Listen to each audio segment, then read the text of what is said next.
I want to talk about what happens when you just let go and you stop caring. It doesn't necessarily have to be about retiring, retiring early,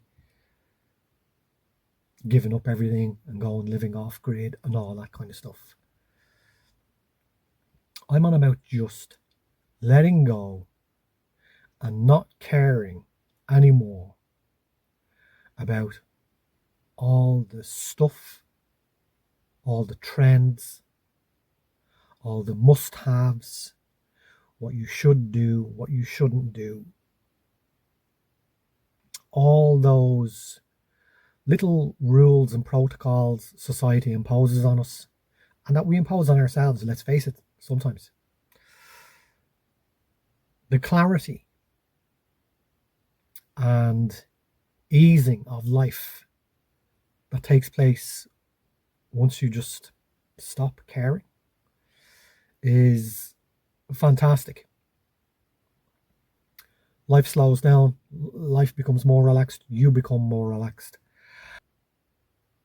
You find ways of coping better with anything, with stress, finances, tasks, chores, whatever.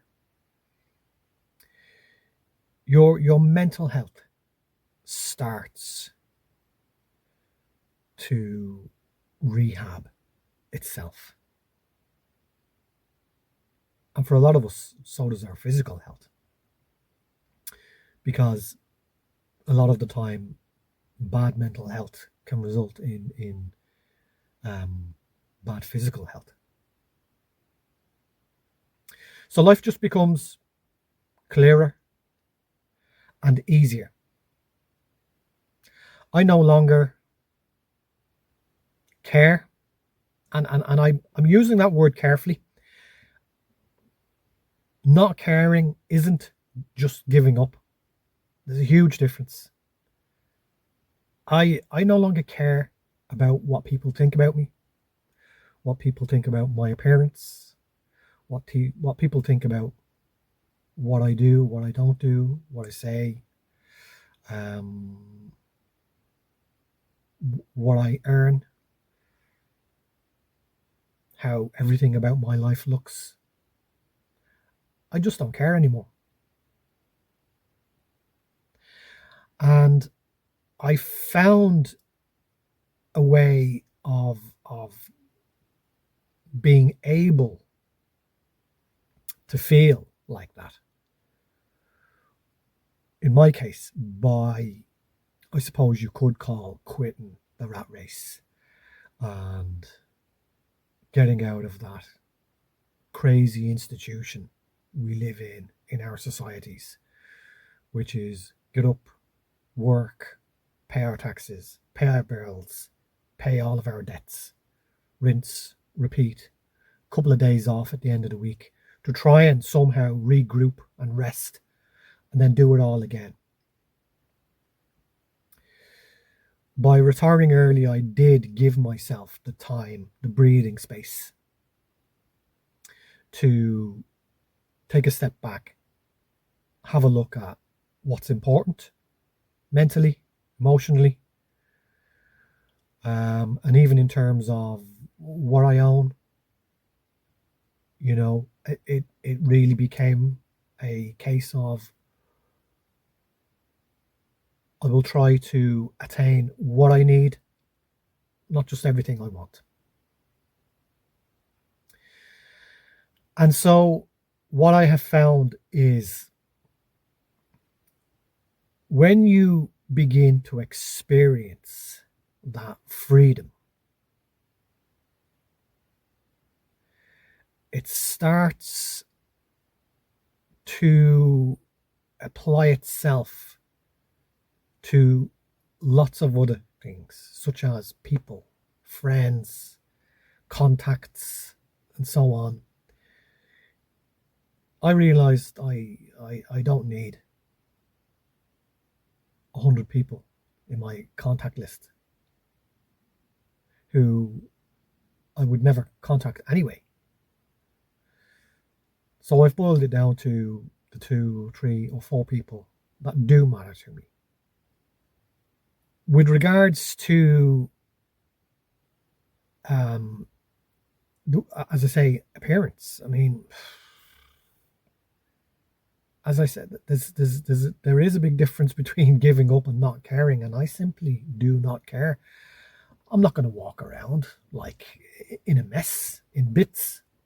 I mean, you could argue that there's still a little bit of, in all of us, a little bit of vanity there that keeps us from walking around in absolute rag order. Okay, you know, but the buying stuff, always looking for the next dopamine hit.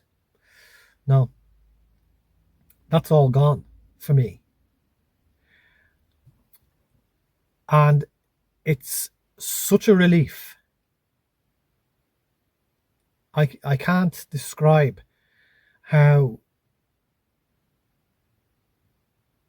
how the freedom of it all feels when I wake up each day. I've just let go of that institutionalized way of living. My time is my own.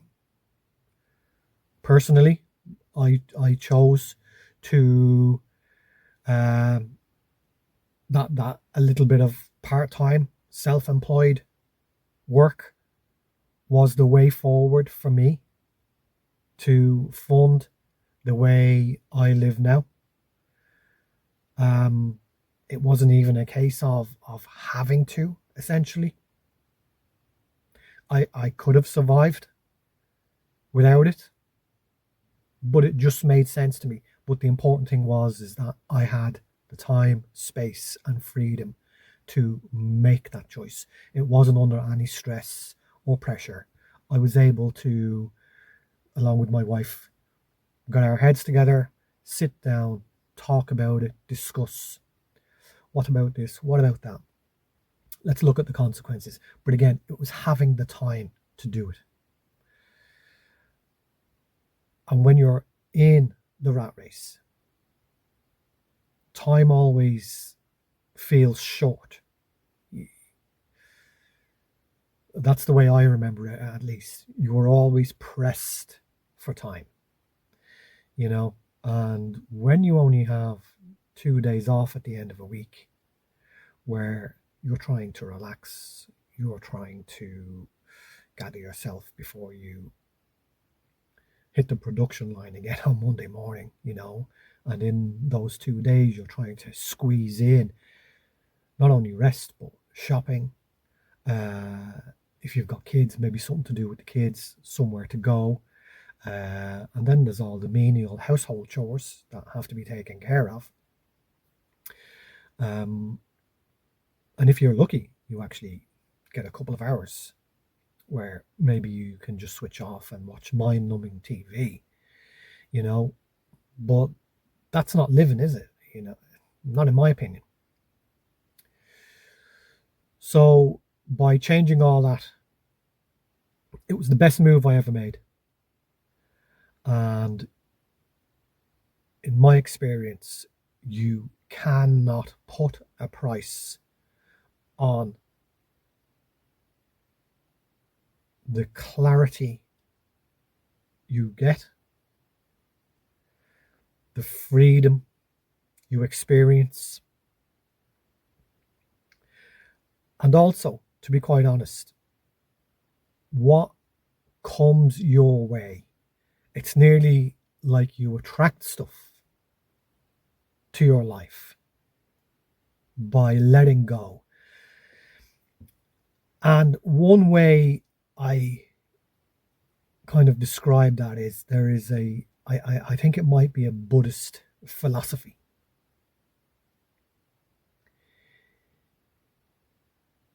And if you need a drink of water and you're by a riverside, and if you keep grabbing at the water and trying to hold it in a clenched fist so that you don't lose it. What happens? You have no chance. But if you slowly cup your hand and place it in the water, you've got a chance. And that's what life presents to you when you decide to opt out and take your life back. And that's why I believe a lot of people in my kind of age, in the 50s and onwards, that's why a lot of us do exactly that. Is we say we're tired of all this bullshit, all this nonsense, this non-stop 24-hour madness that mainly takes place online, by the way, and that we're all addicted to. We're opting out. We're sick of it. And there's a life to be lived away from the phone. So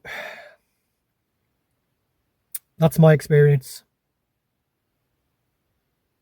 I would highly recommend you taking stock of your life, pausing, and seeing if there are changes you can make. And if you have any comments, any thoughts on the matter, yeah, give us a shout. We can all talk about it. So look after yourselves. See you in the next one.